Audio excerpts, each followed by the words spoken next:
Katsukian Network presents Riffin' on Jazz with your host, Howard Robertson and Malvin Massey. Sonny Rollins. You got to improve, man. You got Coltrane and Ornette Coleman and these boys coming up. You better get your stuff together. Mr. Miles Davis. White people are funny. In America, they thought that I just woke up one morning and had the blues and started playing the trumpet. But it don't go like that, and you can't explain that to them. Miles was able to make something that was wrong into something that was right. Now they know. I'm not an accident. Riffin' on Jazz. Riffin' on Jazz. On Jazz. On Jazz. On Jazz. Hello, and a very, very warm welcome back to Riffin' on Jazz. I'm Howard Robertson. And I'm Malvin Massey, and Riffin' on Jazz is your weekly visit with friends talking about the music that we love. That would be that classic African-American art form called jazz. Yeah. And what's up, Malvin Massey? And Howard Robertson. I'm glad. I love our bowling night. Yeah. I like to do this. This is a night that we get to spend together, and Malvin gets to get away from home, and he said it's like his bowling night with the fellas. Today, we've got a fantastic show.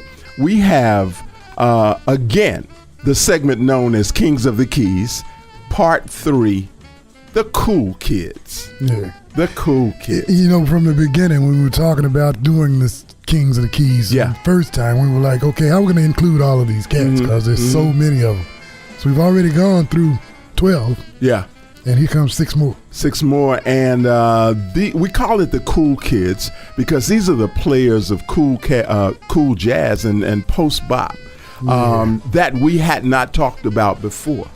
Some phenomenal players, Thelonius Monk we're going to talk about. We're going to talk about Bill Evans. We're going to talk about AHMAD Jamal, McCOY Tyner. Marion McPartland. Dr. Billy Taylor. And we stuck Marion in there even though she's not a king, but... No, a queen. She's a queen. Oh, we're equal opportunity. Yeah.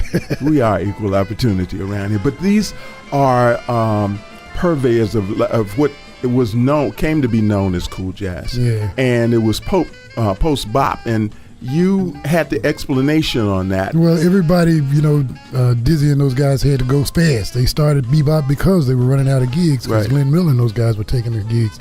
They started going fast. These are the cats who started bringing it back down slow, and he's easy in it down. Not slow, but bringing it down cocktail hour music. Absolutely. You know what I mean? Absolutely. Block chords and like that. And we had talked about a previous purveyor of cool jazz in the form of Dave Brubeck previously.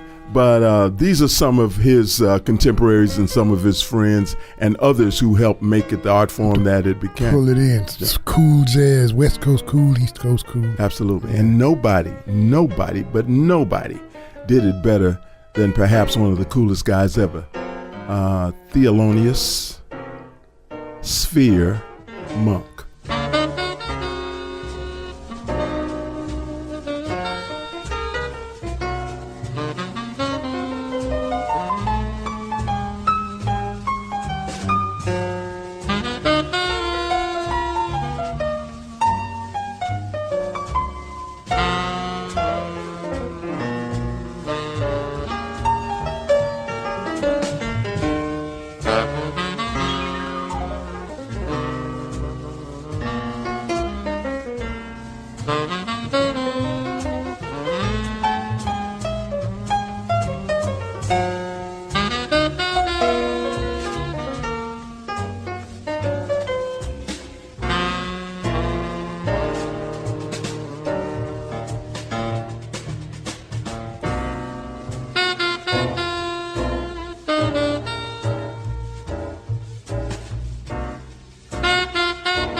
Thelonious Monk, Malvin, was one of the most intriguing and interesting guys in jazz. Yeah, and you know that track right there, how we were talking about Errol Garner and Misty, Round Midnight was one of those tracks. Right. Everybody has made a cover of Round Midnight. As a matter of fact, he has the distinction of being the second most recorded jazz composer, second only to Duke Ellington. Now, let me tell you the thing about that. The thing about that is Duke Ellington wrote over 1,000 compositions. Monk wrote 70. Yeah, that's but look at this amazing. tune, In Walk Bud. Any CD that I pick up, as they come into me as in the mail, they're straight ahead CDs. Right. Blue Monk. Right. Straight No Chaser. Ruby, My Dear. Right. In Walk Bud. Well, You Needn't. And Round Midnight, Hackensack, which is one of the Round most, Midnight. Totally. Interesting cat. He was one of the 5 jazz musicians to have been featured on the cover of Time magazine. Yeah. That would include Louis Armstrong, Dave Brubeck, Duke Ellington, and Wynton Marsalis. Yeah. I mean, because of his style of playing. When he Monk was the one that first started that dissonant sound, right? But it wasn't discord. It was. He would mix his chords up. That when he'd hit that, he wouldn't hit the straight chord like it's supposed. He'd put a little dissonance in it. And a true character. Had these bebop glasses and this beret on, and would play, but also had one of the most interesting relationships with one of the richest human beings of families on the planet. The Baroness, the jazz Baroness. Baroness Kathleen Annie Panonica de Koningsvoorde. Of the Rothschild family. Yeah. And his son talks about this relationship and other things in an interview. Tell me about the Baroness. She was the benefactor. Baroness Panonica de Koningsvoorde. And your family lived with her for a long time. Yeah, let me explain. The Baroness was the granddaughter of Baron Rothschild. This is the real Rothschild, not a fake one out in the Hamptons or anything, but the real Rothschild. And she came to America in about 1955, 1956. Became very close friends with my father, along with Art Blakey, Teddy Wilson, Gigi Grice, and a number of great musicians. But the friendship that she struck up with my mother and my father became extraordinary. And I think part of it was because she felt Thelonious was the genius of all the artisans in jazz.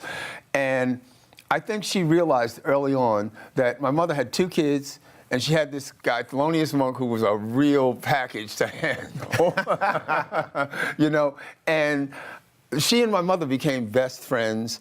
And, I never heard her say it, but I know that in the long run, she decided that she was going to help Nellie out, taking care of Thelonious. And for a long time, it was almost like I had 2 moms. And I spent a lot of time in her house out in New Jersey. Thelonious did too, because of, you have to remember, right? In Weehawken, New Jersey. And of course, Rudy Van Gelder's studio was in Hackensack close by. So it was an easy place to stay if you were recording in Hackensack. This is Malvin Massey, and you're listening to Riffin' on Jazz on the Kazukian Network. We're riffing on jazz. I'll play the blues for you. Blues in the Basement with Stephanie and T-Shawn. Some great festivals going on around the tri-state area. Got your dancing shoes? Man, as long as I'm with you, baby, I'm always be on my toes. Drop that zero. Bring your blues, boo. I got him. We'll see you. Let me go home. Get set for an all-new season of Blues in the Basement, coming soon to the Kazukian Network. We're riffing on jazz. And welcome back to Riffin' on Jazz. Our next cool kid would be coined or described in a word, and that word would be deep to me. Yeah, and to Miles. Too. And to Miles. His name is Bill Evans. Yeah. Bill Evans was a tremendous keyboard player, piano player of the cool jazz ilk. And originally from Plainfield, New Jersey, And he was highly, highly regarded, particularly by Miles Davis. Yeah. Classically trained, of course, as so many of these jazz musicians are. Right. Yeah, and he also was, since we mentioned these as cool kids, I'm glad you said that. They came up with the cool kids idea because, you know, Miles' CD, Birth of the Cool, and everybody talks about Miles creating the cool. That whole genre. Cool jazz. Bill Evans was the piano player at the time with Miles Davis. Bill Evans was the writer. Particularly on Kinda Blue. And Kinda Blue is has been noted to be one of the most successful by some the top jazz album of all time. Yeah. And that has Bill Evans playing keyboards on that. He's deep. He has a concept that I thought was phenomenal. It's called the Universal Music Mind. And it talks about how people can relate to music that they aren't familiar with or hadn't heard because they have this innate sense of determining the music that they like and the music that they don't like, whether they've been familiar with it or not. This is an instinctual skill. Absolutely. Yeah, And so he talks about that in one of his rare interviews. I think that jazz very seldom in its true state is presented to the average public. They do have an idea of jazz which is not quite true. But the way I feel about it is that it is the only form of art that, in a way, America has created and given to the world in this century or in the past few centuries, let's say. But I think it's more of a revival in a different form of what went on in classical music before. In other words, in the 17th century, there was a great deal of improvisation in classical music, as you know. And because of the fact that there were no electrical recording techniques or any way to permanentize or to catch music and to record it, the music was written so that it could be permanentized that way. And so slowly but surely, the writing of the music and the interpreters of the written music gave way to more and more interpretation and more cerebral composition and less improvisation, until finally improvisation became a lost art in classical music, and we have only the composer and the interpreter. So the composer even very seldom improvised or didn't have to, say around the late 1800s or the turn of the century. But jazz, in a way, has resurrected that process, which I call the jazz process. Now, jazz, as we tend to look at it, is a style. But I feel that jazz is not so much a style as a process of making music. It's the process of making music, making 1 minute's music in 1 minute's time. Whereas when you compose, you can make 1 minute's music and take 3 months to compose 1 minute's music. Now, that's the only basic difference. Now, it so happens that because of historical circumstances and where jazz was born or whatever came up the Mississippi and American music and the American culture and all, we think of jazz as a stylistic medium now, which in a way it is. But I think we must remember that in an absolute sense, jazz is more of a certain creative process of spontaneity than a style. Therefore, you might say that Chopin or Bach or Mozart or whoever improvised music, that is, was able to make music Bill Evans. of the moment. I really like that, Malvin. Jazz. That made a lot of sense to me in terms of that universal music mind. Yeah. I like that because I think that speaks back to the conversation we had initially about what the definition of jazz, what jazz is, and how some people would say, like, I don't like jazz, but I like Miles. Well, that's jazz. Although, and then there's those people who say, well, I like jazz, I like Kenny G, but I don't like that other stuff. Oh, yeah. And they don't get it, that they're liking everything. They're liking the whole thing because it's all involved. Absolutely. Yeah. And the cornucopia that jazz actually is. Yeah. But Bill Evans was, I guess he was a Renaissance man before this was popular or this cat did everything. Yeah. You know, the thing about him playing with Miles, too, was that, like, Miles loved him, like you mentioned, that Miles loved him, and his music was instrumental in all that sound from going in. But in '59, he left Miles. '59 was around the time Miles and Train and those guys started into the avant-garde, and Evans didn't like it. Right. That tripped me out when I found that out. Right. Absolutely. And again, to the point that we were talking about, left-handed, using that left hand, played a lot with his left hand. Thick block chords. Thick block chords and gorgeous, lush, big chords. Yeah. But I mean, also could do. His daddy ran a golf course, so he was a scratch golfer. He played quarterback on his fraternity's football team. He went to Southeastern Louisiana University on a flute scholarship. Yeah, you get a piano player went on a flute scholarship. From Plainfield, New Jersey, no less. Yeah. But ultimately became one of the key purveyors of cool jazz and post bop. And this is one of his most famous compositions coming up. Yeah, Waltz for Debbie. That's it.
beautiful, beautiful. Yeah. And while we're talking beautiful, I mean, these guys are just can just play. I mean, they can just play. They have their own inimitable styles. Yeah, and the jazz that they play, the style that they play, it is like, I always call it the cocktail hour sound, but it's because of, when you were looking at movies in the 50s and the 60s. You stuck in that. There you go. There you go. In the 1960 movies. And everybody, when they wanted to be cool, you heard this kind of smooth, got a cocktail and a cigarette in their hand. Yeah, and this was what you heard behind them. I love that. The next guy, people would just evoke his name when they wanted to impress you with their coolness and knowledge of jazz. Yeah. His name is Ahmad Jamal. Yeah. Ahmad Jamal, yet another cool kid, and born in Pittsburgh, Pennsylvania, yet another Pittsburgh, Pennsylvania classic musician. Who was it? Earl Garner? Earl Garner was born in Pittsburgh, and a few other folk that we talked about from Pittsburgh, including the great playwright August Wilson, who was a lot of his plays were he was from Pittsburgh. But Ahmad Jamal was a tremendous. Is a tremendous, because he is very, very much still with us. Composer, educator, band leader, the whole works. Totally. And I noticed that you were very wise. You didn't do like you've been doing, using their other name. Yeah, because somebody got sued for using his birth name. He sued Lorraine Feather's we used to say a slave name, right? Yeah, he sued Lorraine Feather's daddy, Leonard Feathers, the critic. I think that was in 1986. He sued Leonard Feather for using his former name in a publication. Not wanting to go there, I will not repeat the name that his mama gave him. But in the meantime, let's listen to what he had to say. I didn't choose music, it chose me. At 3 years old, you don't make any conscious decisions like that. So music chose me, I didn't make the choice. Subconscious? No, just my uncle was teasing this little 3-year-old boy. I bet you can't. He was sitting at the piano. I bet you can't. I never sat down at the piano in my life at that time. I took a long time to decide. Now, 3 years old. It took me a long time. Yeah. But in any case, he was. I bet you can't. The rest is history. I sat down and played note for note everything he played. And he said that. Well, he almost fainted. Really? And the rest of the family did too. And that's why I say music chose me. I didn't choose it. You don't make any conscious decision at 3 years old. There are a few cases like that. Earl Garner, my wonderful Pittsburgh, and possibly my biggest inspiration, he started playing at 3 too. But it doesn't happen every day. There are other instances where children start very young. But 3 years old, that's very young. Yeah. I love when he says that he didn't choose music. Music chose him. Yeah, that's really cool.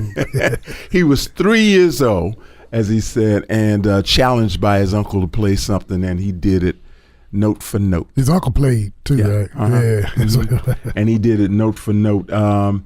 But he became immersed in the influences of like Billy Strayhorn, who was another Pittsburgh guy, Earl Hines, and Earl Gardner, who we talked about. Just a phenomenal player, and like we said, still very much around. Yeah. And his latest album is doing very, very well. Yeah, that's from 2013, and it's still out there getting played. Absolutely, with an iconic song that I heard one of your announcers play. Yeah. And I had to rush down and download. I almost said rush out and get it to the record store, but that doesn't exist anymore. Let's go to Saturday Morning.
We're riffing on jazz. Rolling down the street with my radio on, listen to Funky Politics. The mayor of the city of Memphis, Mayor Jim Strickland. How are you, sir? Fantastic. We keep it real, we keep it right, and we keep it funky. Get set for an all-new season of Funky Politics. Coming soon to the Kazukian Network.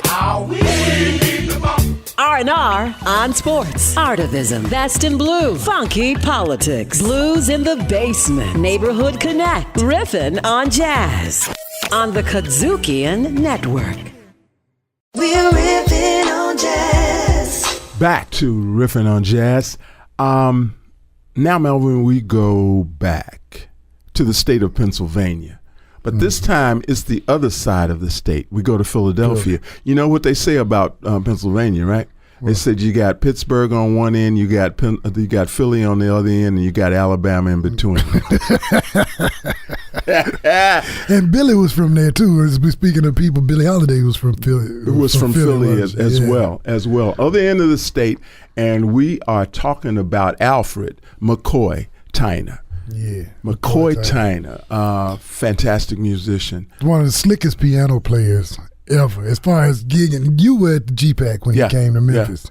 That set was so laid back, nobody's talked. When he started playing, and it was so cool, he walks out on the stage, he pulls back the seat, he sits down, and he starts to play. And he plays until he's finished, and he gets up and he leaves. Right. Whoa, right. And nobody said a word. He, is most notably known as John Coltrane's piano player. Yeah. Featured on My Favorite Things. Some of Coltrane's seminal recordings. Yeah, the main things include McCoy Tyner, and associated with Train, associated with Joe Henderson, Freddie Hubbard, Wayne Shorter. Just tremendous career. Stanley Turrentine, and has had a tremendous career. Yeah, still gigging. Still playing. Yeah. Still playing.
takes forever, I will wait for you. That's off that Prelude and Sonata CD. That's probably one of my favorite things that McCoy Tyner has ever played. I love the song. I love his rendition of it. That was great. Right. I love how smooth you are with that back announcement. Right. One day I'm going to learn. Now we mix in among the cool kids, among the kings of the keys, a queen of the keys. Native Brit. Yeah. Her name is Marion McPartland. And she is. This is the funny part of that. Her growing up, she studied at Miss Hammond's School for Young Children, and as well as the Guildhall School of Music and other places. But much to her family's chagrin, she developed a love for American jazz artists like Duke Ellington and Fats Waller and Teddy Wilson. After all that good education and good classical training, she wanted to play some Fats Waller. Right on, and did it. And did it, absolutely, as we will hear.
That was Marion McPartland. Yeah. And you know, it is probably as sexist as it can be, but one of the highest compliments about a female pianist, jazz pianist, is that she doesn't play like a girl. Yeah, exactly. And she absolutely doesn't. She is, and was a jazz aficionado and professional. Lived to be 95 years old and did a show. I think she had on a radio NPR, show. Had an NPR, yeah. It lasted for a very long time. Phineas was a guest on there. Okay. Everyone booked him over She there. got him to talk. Well, it was embarrassing, but I won't talk that. I won't go into that. Yes. Oh, wow. You know, Phineas, he had his thing. Marion also was, she fell one time. She was supposed to be coming here, and she fell and hurt her hip, and she couldn't get around. And word got out, and she got mad because people, she didn't want people talking about that. Right, right. Because she didn't want to miss out on any gigs. And she was back around gigging in a little while. And speaking of another professor, if you will, of jazz, that brings us to Dr. Billy Taylor. Oh, yeah. One of not only a phenomenal player and keyboard pianist, jazz pianist, but a most astute broadcaster, educator. Absolutely. The whole works. He was the jazz educator of jazz educators. Used to do a segment on CBS Sunday Morning. For those of you fans who are fans of the show, he did the jazz segment and interviewed everybody. And it came from them interviewing him. Totally. They interviewed him, and then one of those producers said, hey, that'd be a good idea to let him do a jazz segment. Absolutely. I think it's a good idea to let him play some music. Yeah.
Billy Taylor. And Malvin, the thing I love about Billy Taylor is that although he was a professional musician, he could always break it down. You know, that universal music mind that Bill Evans was talking about, he could always make it plain and break it down to its least common denominator where a layman could understand what's going on.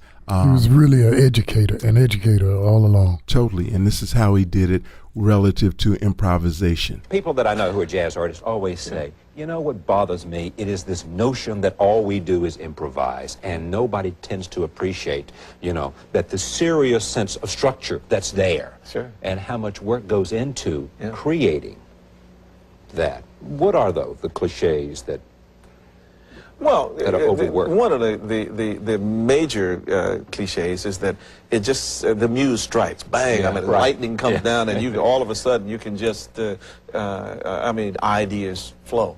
Well, that is they one great flow- jam session. Yeah, right. But they come if you, as Charlie Parker and other great artists have done, if you've prepared yourself. It's the same as someone who's an excellent speaker.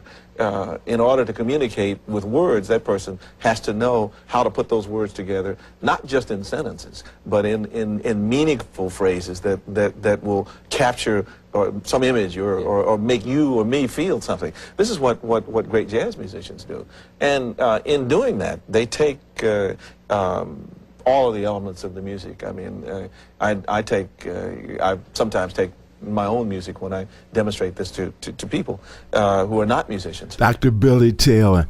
And that other voice that everybody heard, tell them who that was. Charlie Rose. A young Charlie Rose. Charlie Rose, yeah. Yeah. You know, Billy Taylor was like so many other cats. He played different instruments. He played the guitar, he played the drums, he played the saxophone.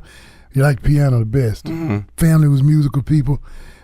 He grew up in D.C. D.C. area, okay. Came from Carolina, North Carolina, from Greenville, North Carolina. Right.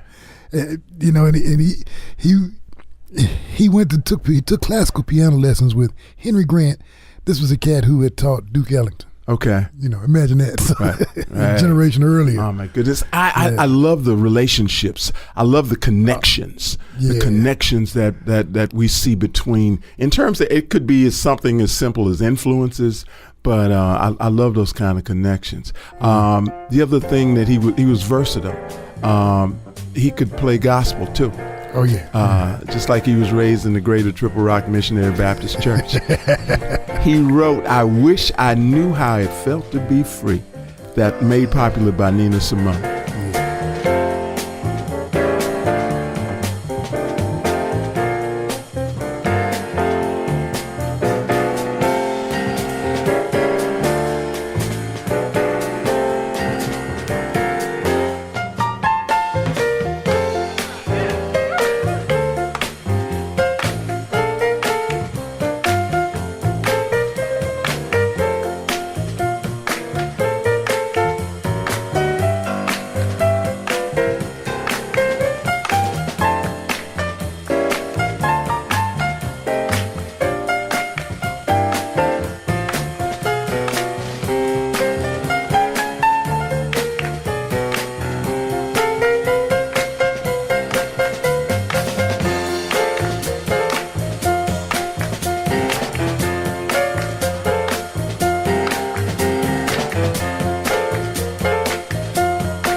to Riffin' on Jazz. Yeah. Make you think about what just before that. Make you think about Nina Simone. Totally.